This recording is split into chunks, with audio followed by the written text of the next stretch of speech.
ስለ ጊዜ ስናስብ አብዛኞቻችን አእምሮአችን ውስጥ የሚመጣው ወደፊት እንደሚፈስ ወንዝ ነው ማለት። አዎ፣ ሁላችንም በዛ ወንዝ ውስጥ አብረን የምንጓዝ ተጓዦች እንደሆነን አድርገን ነው የምናስበው። ልክ እንደዛ። ነገር ግን አንድ ጥያቄ ላንሳሌ። ጊዜ ራሱ እንደ ሰማይና ምድር፣ እንደ ዛፍና ተራራ ያለ ፍጥረት ቢሆንስ? ይሄውልሽ፣ ወንዙ ራሱ ከተቀሩት ነገሮች ጋር አብሮ የተፈጠረ ቢሆንስ እያልሽ ነው? በትክክል። የዛሬው ዝርዝር ውይይታችን እኮ ያጠነጥነው በዚህ ሐሳብ ላይ ነው። ጊዜና ህዋ ያው ስፔስ የምንለው ፍጹምና ወሰን የሌላቸው የህልውና መድረኮች ሳይሆኑ በአንድ ፈጣሪ የተፈጠሩና በእርሱ ቁጥጥር ስር ናቸው በሚል አንድ ስነ መለኮታዊ ጽሑፍ ላይ ነው የምንወያየው። ልክ ነሽ። የዛሬው ተልኳችንም ያ ነው። የህልውናችን መድረክ ብለን የምናስበው ነገር ራሱ የድራማው አካል ከሆነ ይህ በሕይወታችን በዕጣ ፈንታችንና በምንኖርበት ዓለም ላይ ምን ትርጉም አለው? ሁሉንም ነገር ነው የሚቀይረው። ሁሉንም ነገር። እንግዲያው ከመሰረቱ እንጀምር አይደል? ጽሑፉ ይሄንን ግዙፍ ሐሳብ ለማስረዳት የሚነሳው ከሮሜ ምዕራፍ 8 ነው። አዎ፣ ሐዋርያው ጳውሎስ ከእግዚአብሔር ፍቅር ምንም ሊለየን እንደማይችል ሲዘርዝ ሞትና ሕይወትን፣ መላእክትን ይጠቅስና ከዛ ያለው ነገር ቢሆን ወይም የሚመጣው ነገር ቢሆን ከፍታም ቢሆን ዝቅታም ቢሆን ይላል። እውነት ነው። እውነት ለመናገር ይህንን ሳነብ ብዙንም ጊዜ እንደ ግጥማዊ አገላለጽ ነው ማየው። ጽሑፉ ግን አይ እነዚህ ቃላት ቀጥተኛ ትርጉም አላቸው ነው የሚለው። በትክክል ጽሑፉ እንደሚለው ጳውሎስ እዚህ ጋር ዝም ብሎ አልተቀኘም። የሚመጣው ነገር ሲል የወደፊቱን ጊዜ፣ ያለው ነገር ሲል የአሁኑን ጊዜ ማለቱ ነው። ከፍታና ዝቅታ ደግሞ ህዋን የህዋን ስፋትና ጥልቀት ያመለክታሉ። በቃ ጳውሎስ ጊዜና ህዋን ከሌሎቹ ፍጥረታት ጋር እኩል ዘርዝሯቸዋል። ዋው! እዚህ ጋር ቆም እንበል። ይህ ማለት እኮ አእምሮን የሚያዞር ሐሳብ ነው። በጣም እኛ ሁሌም የምናስበው በጊዜና በህዋ ውስጥ እንደምንኖር ነው። ልክ በአንድ ትልቅ ሳጥን ውስጥ እንዳሉ ዕቃዎች ማለት ነው። ልክ ነው። ይህ ጽሑፍ ግን ሳጥኑ ራሱ ከዕቃዎቹ ጋር አብሮ ተፈጥሯል እያለ ነው። በጣም ጥሩ አገላለጽ ነው። መድረኩ ራሱ ከተዋኛኖቹ አንዱ ነው እንደማለት ነው። መድረኩ ራሱ የድራማው አካል ነው። አዎ። ይህንን ለማጠናከር ደግሞ ጽሑፉ ወደ መዝሙር 136 ይመራናል። መዝሙረኛው ሰማያትን በጥበብ ለሠራ ምድርን በውሃ ላይ ለዘረጋ እያለ እግዚአብሔርን ያመሰግናል። ይሄ የህዋን መፈጠር በግልጽ ያሳያል። ከዛ ስለ ጊዜ ይናገራል። ፀሐይን፣ ጨረቃንና ከዋክብትን እንደፈጠረ ይገልጻል። እዚህ ላይ ግን ጽሑፉ አንድ በጣም ወሳኝ የሆነ ልዩነት ያስቀምጣል። እሱም እነዚህ የሰማይ አካላት ጊዜን እንድንለካባት የተሰጡን ምልክቶች እንጂ ጊዜን የፈጠሩ እነሱ አይደሉም የሚለው ነጥብ ነው። ልክ እንደ ሰዓት ማለት ነው። ሰዓቴ ጊዜን ይነግረኛል እንጂ ጊዜን አይፈጥር። ባትሪው ሲያልቅ ጊዜ አይቆም። በትክክል ፀሐይና ጨረቃ ቀናትን፣ ወቅቶችና ዓመታትን እንድንለይባቸው የተሰጡን መለኮታዊ ቅድመ ቁጥሪያዎች ናቸው። ጊዜ ግን ከእነሱ ይቀድማል። እንዴት? ያው ጽሑፉ ይህንን ለማስረዳት የመላእክትን መፈጠር እንደ ምሳሌ ያነሳ። መላእክት ከመጀመሪያው የፍጥረት ቀን በፊት የተፈጠሩ መንፈሳዊ ፍጡራን ናቸው። እሺ፣ ተፈጠሩ የሚለው ቃል ራሱ የጊዜን ጽንሰ ሐሳብ ይጠይቃል አይደል? ያልነበሩበት ጊዜ ነበር፣ ወደ መኖር የመጡበት ጊዜ አለ። በፊትና በኋላ የሚባል ነገር ፀሐይ ከመፈጠሯ በፊትም ነበረ ማለት ነው። ነበረ። ልክ እንደዛ ነው። እሺ፣ ይህ የመሰረት ድንጋይ ነው። ጊዜና ህዋ ፍጥረታት ናቸው። ይህንን ከተቀበልን ቅርጣዩ ጥያቄ በራሱ ጊዜ ይመጣል። ፈጣሪያቸው የት ነው ያለው? ግዴታ ከፍጥረቱ ውጭ መሆን አለበት። አንድ ሰዓት ሰሪ ከሠራው ሰዓት የጊዜ ፍሰቱ ውጭ ነው። ልብ ወለድ የጻፈ ደራሲ በጻፈው ታሪክ የጊዜ ቅደም ተከተል አይገዛም። ጽሑፉም ይህንን ነው የሚለው። እግዚአብሔር ከጊዜ ውጭ ነው። ለዚህም ነው አልፋና ኦሜጋ፣ ፊተኛውና ኋለኛው፣ መጀመሪያውና መጨረሻው እኔ ነኝ የሚሉትን ጥቅሶችን የሚያነሳው አይደል? አዎ፣ ከራእይና ከኢሳይያስ። እዚህ ጋር ነው እንግዲህ ነገሩ ትንሽ የሚከብደው። አንድ አካል እንዴት በአንድ ጊዜ የመነሻውም የመድረሻውን መስመር ላይ መቆም ይችላል? ለእኛ በጊዜ ወንዝ ውስጥ ለምንጓዝ ሰዎች ይህ ማይቻል ነው። ምክንያቱም እኛ በወንዙ ውስጥ ነን። እርሱ ግን ከወንዙ ዳር ቆሞ ሙሉውን የወንዙን ጉዞ ከመነሻው እስከ መድረሻው በአንድ እይታ ያያል። በአንድ እይታ? አዎ። የፍጥረትን የመጀመሪያውን ቅጽበት፣ የክርስቶስን ስቅለት እና የመጨረሻውን ፍርድ በአንድ አሁን ውስጥ ነው የሚያያቸው። ያለፈ የአሁንና የወደፊት ጊዜ የሚባል ነገር ለእርሱ የለም ማለት ነው። የለም። ሁሉም ነገር በአንድ ዘላለማዊ ቅጽበት ውስጥ የተዘረጋ እውነታ ነው። መዝሙር ጸናይ 1000 ዓመት በፊትህ እንዳለፈችው እንደ ትላንት ቀን ነው ሲል ይህንን ነው የሚገልጸው። ጽሑፉ የሚጠቀመው አንድ አገላለጽ አለ፣ በጣም ያዝኩት። የፍጡራን ዘላለማዊነት በእግዚአብሔር ዘንድ አንድ ቅጽበት ብቻ ነው ይላል። ይሄ እኮ ከባድ ሐሳብ ነው። ማለትም የሰው ልጅ ታሪክ በሙሉ ከዳይኖሳውርስ እስከ ሮኬት፣ ከድንጋይ ዘመን እስከ ኢንተርኔት በፈጣሪ ፊት እንደ አንድ የአይን ጥቅሻ ነው እያለን ነው። አዎ፣ በተግባር ማሰብ ይከብዳል። የእኛ አእምሮ በቅደም ተከተል እንዲያስብ ነው የተሰራው። ነገር ግን ጽሑፉ የሚከራከረው ይሄንን ነው። የእኛ ረጅም የታሪክ ድራማ ከእርሱ እይታ አንጻር በአንድ ጊዜ የሚታይ የተጠናቀቀ ፊልም ነው። እርሱ ፊልሙን ከመጀመሪያው እስከ መጨረሻው በአንድ ጊዜ ማየት ይችላል። እኛ ግን ፍሬም በፍሬም እያየን ነው። ልክ እንደዛ። እሺ፣ ፊልሙን ከመጀመሪያ እስከ መጨረሻው የሚያይ ከሆነ ይህ ስለ ወደፊቱ ጊዜ በጣም ትልቅ አንድምታ አለው። በጣም ትልቅ። ይሄ ማለት ቀጥሎ የሚመጣውን ትዕይንት ያውቃል ማለት ነው። ይህ ወደ ሁሉን አዋቂነት እና የቅድመ ውሳኔ ጽንሰ ሐሳብ ይወስደናል። በትክክል። እንደውም ወደፊት የሚሆነውን ያውቃል ከሚለውም በላይ ነው። ከእርሱ እይታ አንጻር ሁሉም ነገር አስቀድሞ ሆኗል። አዎ፣ ለእኛ ገና ያልመጣው የወደፊት ጊዜ ለእርሱ አስቀድሞ የተናቆቀ እውነታ ነው። ለዚህ ነው ጽሑፉ በሆድ ሳልሰራህ አውቄሃለሁ ወይም አካሌ ከመሰራቱ በፊት ዓይኖቼ አዩኝ የሚሉትን ጥቅሶች የሚያጎላው። የቂሮስ ታሪክ ደግሞ ከሁሉም በላይ አስደናቂ ምሳሌ ነው። በጣም ቂሮስ የሚባል የፋርስ ንጉሥ ከመወለዱ ከ100 ዓመታት በፊት እስራኤልን በምርኮ የሚወስደው የባቢሎን መንግሥት ገና ኃያል ሳይሆን ነቢዩ ኢሳይያስ ቂሮስ ብሎ በስሙ ጠርቶት ባቢሎንን እንደሚያፈርስና ሕዝቡን እንደሚመልስ ትንቢት ተናግሯል። ይህ ሊሆን የሚችለው ትንቢቱን የተናገረው አቃል ታሪክን እንደ ተጻፈ መጽሐፍ ገጽ በገጽ ሚያይ ከሆነ ብቻ ነው። ይህ ነው የጽሑፉ ዋና መከራከሪያ ነጥብ። ለእግዚአብሔር ቂሮስ ወደፊት የሚመጣ ሰው ሳይሆን በዘላለማዊው አሁን ያለ አካል ነው። ቆይ እዚህ ላይ ግን ትልቁ ጥያቄ ይመጣል። ሁላችንም የምናስበው ጥያቄ ነው። እግዚአብሔር ምርጫዬን አስቀድሞ የሚያውቅ ከሆነ ምርጫው በእርግጥ ነፃ ነው ማለት ይቻላል? ይህ ወሳኝ ጥያቄ ነው። ይሄ እኮ እኔ አንድ ፊልም ውስጥ ያለሁና የተጻፈልኝን መስመር የምናገር ተዋናይ እንደሆንኩ እንዲሰማኝ ያደርጋል። ጽሑፉ ይህንን የአሻንጉሊት ስሜት እንዴት ነው የሚፈታው? ጽሑፉ ይህንን ለማብራራት የሞክረው እንዲህ ነው። የእግዚአብሔር አስቀድሞ ማወቅ ምርጫችንን አያስገድደውም።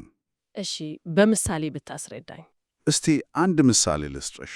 አንድ የተቀዳ የእግር ኳስ ጨዋታ እያየሽ ነው እንበል። ውጤቱንም አስቀድመሽ ታውቂያለሽ። እሺ። በ9ኛው ደቂቃ ላይ አንድ ተጫዋች ወሳኝ የሆነ የፍጹም ቅጣት ምት እንደሚስት ታውቂያለሽ። አንቺ ይህንን ማወቅሽ ያ ተጫዋች ኳሷን እንዲስት ያደርገዋል? አያደርገውም። እሱ በወቅቱ ምርጫውን አድርጓል፣ ስህተቱንም ሰርቷል። እኔ የማውቀው ውጤቱን ብቻ ነው። ልክ እንደዚያው ጽሑፉ እንደሚለው የእግዚአብሔር ዕውቀት ከዚያ እጅግ የላቀ ቢሆንም ተመሳሳይ መርህ ላይ የተመሠረተ ነው። እርሱ የምትመርጪውን ያውቃል፣ ነገር ግን እንድትመርጪ አያስገድድሽ። ይልቁንስ የእርሱ ዘላለማዊ ዕቅድ የተመሠረተው አንቺ በነጻነት በምትመርጪው ምርጫ ላይ ነው። ይህ ግን ትንሽ እንደ ሁሉንም ነገር ሸፍኛለሁ አይነት መለኮታዊ ምላሽ አይመስልም? ሌላ ነገር ብመርጥ ኖሮስ የሚለው ጥያቄ ይመጣል። ጽሑፉ ለዚህም መልስ አለው። ሌላ ምርጫ ብትመርጪ ኖሮ የእግዚአብሔር ዕቅድ ያንንም ከግምት ውስጥ ያስገባ ነበር ይላል። እንዴት? ምናልባትም ያንን ተግባር እንዲፈጽም ሌላ ሰው በመምረጥ። የእግዚአብሔር ሉዓላዊ ዕቅድ እንደ አንድ ግትር የባቡር ሐዲድ ሳይሆን ሁሉንም አማራጮችና የሰው ልጆችን ምርጫዎች ያካተተ እጅግ ውስብስብና ሕያው የሆነ ዕቅድ ነው። ለዚህ ምሳሌ አለ? አዎ። በዘፍጥረት 20 ላይ አቤሜሌክ የሳራን ውበት አይቶ ወደ ቤቱ ሲያስገባት እግዚአብሔር በሕልም ተገልጦለት እኔም በደል እንዳትሠራብኝ ከለከልኩህ ይለዋል። ይህ የሚያሳየው እግዚአብሔር የሰዎችን ዝንባሌ እያወከ የራሱን የተቀደሰ ዕቅድ ለማስፈጸም በሁኔታዎች ውስጥ ጣልቃ እንደሚገባ ነው። እሺ፣ ይህ የእግዚአብሔር ሉዓላዊነትና የሰው ልጅ ነጻ ፈቃድ አብሎ የሚሄዱበት ምስጢራዊ መንገድ መሆኑን መረዳት ያስፈልጋል ማለት ነው። በትክክል።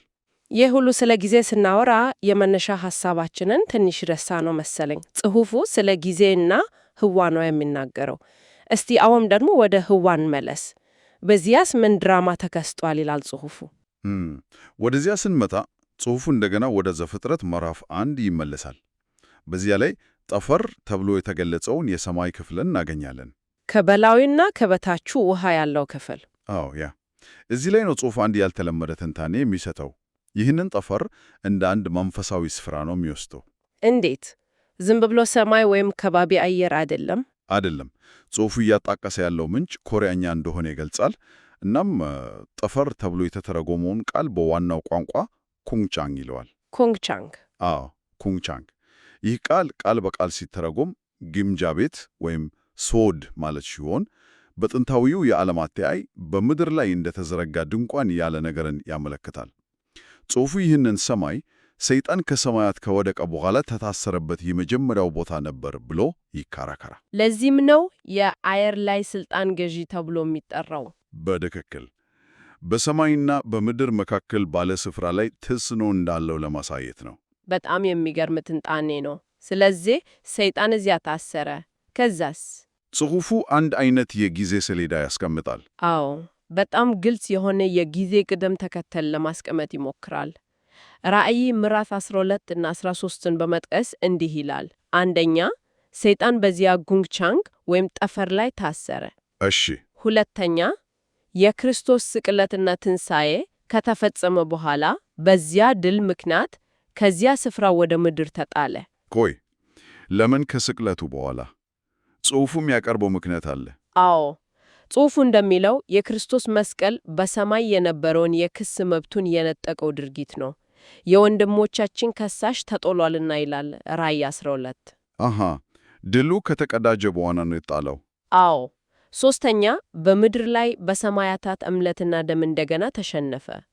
በመጨረሻም ወደ ምድር ተጥሎ ለተወሰነ ጊዜ ማለትም ለ42 ወራት በምድር ላይ በሚያሰማራቸው አራዊት አማካኝነት በቅዱሳን ላይ ታላቅ ስደት እንዲያደርግ ሱልጣን ይሰጠዋል ይላል። ስለዚህ ልክ እንደ ሰው ልጆች ታሪክ ይህ መንፈሳዊ ጦርነትም በተፈጠሮ የጊዜ ሰሌዳና በተፈጠሮ ህዋ ውስጥ የሚካሄድ ድራማ ነው ማለት ነው። በትክክል መጀመሪያ፣ መካከለኛና መጨረሻ ያለው ሁሉም ነገር በዚያ በተፈጠረው መድረክ ላይ እየተከናወነ ነው።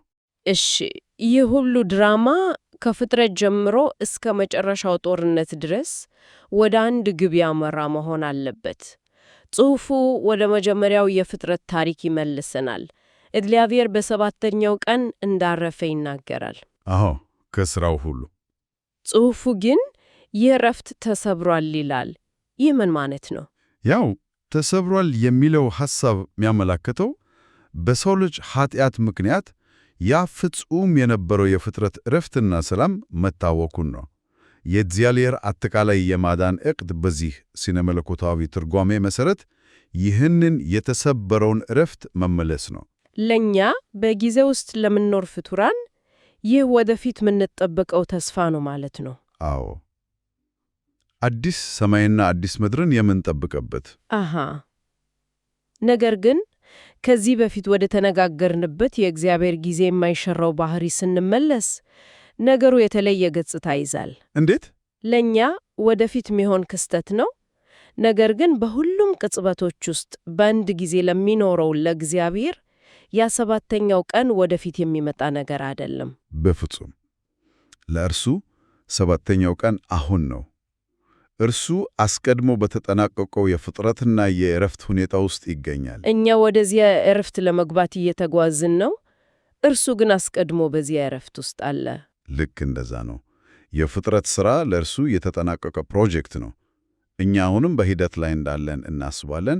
እርሱ ግን መጨረሻውን ከመጀመሪያው ያውቃል ብቻ ሳይሆን በመጨረሻውም ውስጥ ይኖራል። ስለዚህ የጽሑፉ የመጨረሻ ማጠቃለያ ሐሳብ እኛ የምንጠበቀው ዕረፍት እና የዘላለም ሕይወት አንድ ቦታ ወይም ጊዜ ሳይሆን እግዚአብሔር ራሱ ነው የሚል ነው። ይህ ነው ዋናው ነጥብ። ወደ እርሱ መግባት ማለት ወደዚያ ፍጹም ዕረፍት መግባት ማለት ነው። እንግዲህ ዛሬ በተመለከትነው ጽሑፍ መሰረት ጊዜና ህዋ የተፈጠሩ ነገሮች መሆናቸውን፣ ፈጣሪያቸው ከነዚህ ውጪ እንደሚኖር እና ይህም በዕጣ ፈንታ፣ በነጻ ፈቃድ እና በታሪክ የመጨረሻ ግብ ላይ ምን ያህል ጥልቅ አንድምታ እንዳለው ተመልክተናል። በእርግጥም ስለ እውነታ ያለንን መሰረታዊ ግንዛቤ እንድንመረምር ያስገድደናል። ይህንን ውይይት ስንዘጋ አንድ ለአድማጭ የሚሆን የመጨረሻ ሐሳብ ማንሳት ፈልጋለሁ። እሺ። ጽሑፉ በአንድ ስፍራ ላይ እግዚአብሔር ወደ ሕልውና ፈጽሞ የማይጠራቸውን የሌሉ ነገሮችን እንኳን ያውቃል ይላል። እስቲ ስለዚህ ሐሳብ ለአንድ አፍታ እናስብ። እሺ። ጽሑፉም ያቀርበው እውነታ የእኛ ታሪክ እና የጊዜ መስመር በእግዚአብሔር የተፈጠረና የሚኖር እውነታ መሆኑን ነው። ይህ አንድ አስገራሚ ግላዊ ጥያቄ ያስነሳል። የእኛ የሕይወት መስመር የተፈጠረው ወይም እንዲኖር የተመረጠው እውነታ ከሆነ እኛ እንዲህ ባደርግ ኖሮ ምን ይፈጠር ነበር ወይም ያንን ባልመርጥ ኖሮስ እያለን በምናስማቸው አማራጭ መንገዶች ላይ የምናጠፋው ጊዜ ምን ትርጉም አለው? ከባድ ጥያቄ ነው። በጸጸትና ምን ሊሆን ይችል ነበር በሚሉ ሐሳቦች ስንብሰለሰል ፈጽሞ ያልተፈጠረንና ሊኖር ያልታሰበን እውነታ ለመኖር እንደመሞከር ነው። ይህ ጥያቄ ያለፈውን ምርጫችንንና አሁን የምንገኝበትን ብቸኛውን እውነታ እንዴት እንደምንመለከት እንድንፈትሽ ይጋብዘናል።